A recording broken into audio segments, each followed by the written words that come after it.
everyone, welcome to another edition of PaperRenee.com. For today's card, we're going to be using Wall Decor and More Cricut cartridge again, and I'm going to be using two different cuts from that. The first one is the sentiment, which is this dream sentiment here. It's on page 67. I just used the bottom one with the pretty embellishments.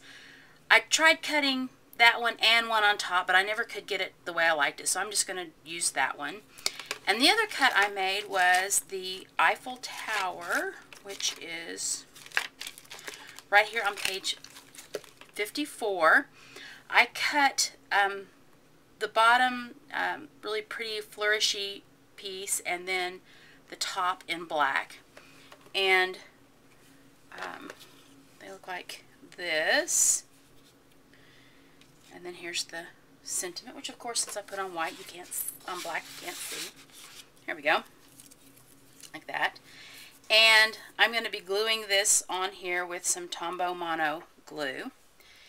And the papers I used black cardstock, and then I also used this white paper here from Kaiser Craft, which is really pretty. It's got a very subtle design in it, and I like that a lot. And then for this green paper, this is from Graphic 45. It's paper called the Renaissance Fair Collection, and it's really pretty. I got several papers from this, and it's probably an older paper pack, but I really like it. So that's what I cut that out of.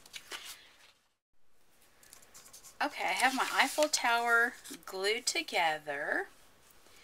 And the next thing I'm going to do is show you the base of my card. It is gray cardstock, and it is cut at 11 inches long by 4 1/4 inches tall, and I scored down the middle so the card will open like this.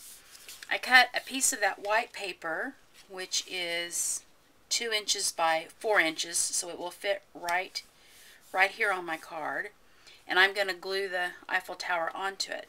But first, I am going to take some color box chalk ink and charcoal. Any black ink will do. And I'm going to ink around the edges. And the reason why I'm doing this is so that it won't be so stark against with all the darker colors that are on this card. So it won't just stand out as being so stark. I've got that inked up, and so now what I'm going to do is I am going to punch holes in the 4 corners. So I'm going to just kind of mark where I want them before I actually punch the hole. Alright, I've got the 4 holes punched in here. I'm just going to use some mini brads from Karen Foster Design. I got these a long time ago, and I can tell I use a lot of black because they're about gone. And I'm just going to put them through each of the 4 corners. Okay, I've got them all on there, and then make sure like the little prongs are not overhanging the edge. Okay, just like that. And I'm going to attach my Eiffel Tower on there like that. And again, I'm going to use the Tombow Mono glue. This is really the best glue for tiny pieces like this. It holds really well. Okay, that is done right there. I'm going to put this on here right here. And I'm going to use Stampin' Up! Dimensionals. And one of the reasons why I'm doing that is because since I've got the brads on the back, I don't really want it to be flat to the card. It's harder to adhere, first of all, and second of all, then it makes it really kind of bumpy. If it gets squashed in any way, it makes the card kind of bumpy. So we're going to do it like this.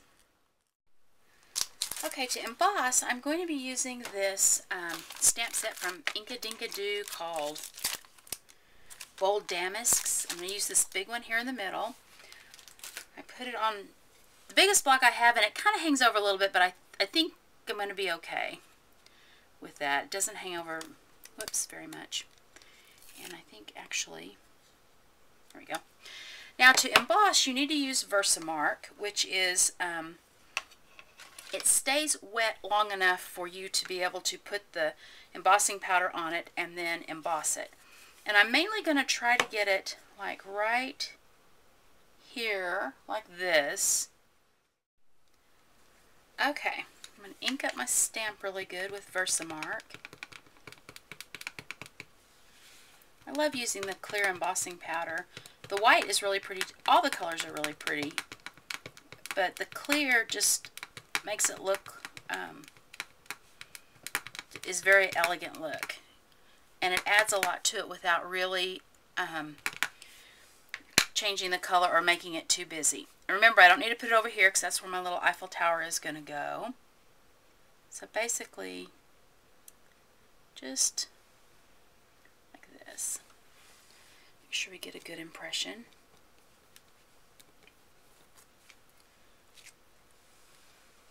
Oh, kind of missed some of the middle, but I think that it's not as deep as I wanted in the middle, but I think it's okay because my sentiment will probably cover that up. Get rid of that. Now, cover it with the embossing powder. Make sure that it's covered really well.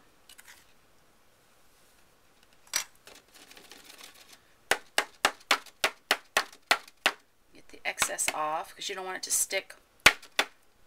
And you can kind of tell where I missed, but that's going to be okay. It's going to get covered up. I'm going to use my heat gun, and this is really one of the most satisfying things in crafting, is because whenever you work on it like this and then you watch it change, it's great. You'll see it just turn opaque here in a minute. Whoop, there it goes. See? Look. Hope you can see that.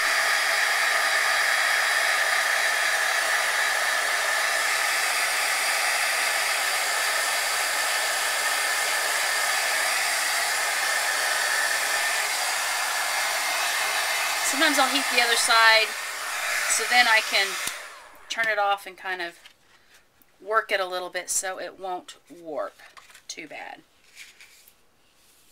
See, it's warped a little bit, but not terrible. I think I can fix it. Alright. And it just makes it look just, you know, shiny, and it's a really, really cool effect.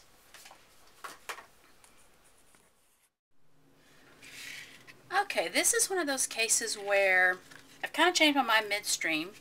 I loved the black on the gray, but on the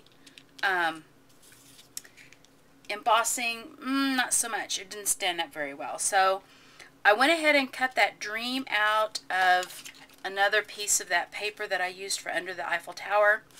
And I also inked around the edges of that to make it stand out better. Sometimes it looks so good in your head, and you get the pieces cut out and they look good, and then that just, I don't know, just didn't change, just didn't look right to me. So now I'm going to go ahead and put down my Eiffel Tower that I put the dimensionals on. I'm going to put it right here, like that. And I'm going to use some more of that glue to adhere the sentiment. Okay, the last thing I'm going to do is I'm going to add some of these self-adhesive rhinestones on, and I put 3 just right here across the bottom of the Eiffel Tower just to make them stand up a little bit. Thank you for watching this week, and I hope you guys have a fantastic week. Bye!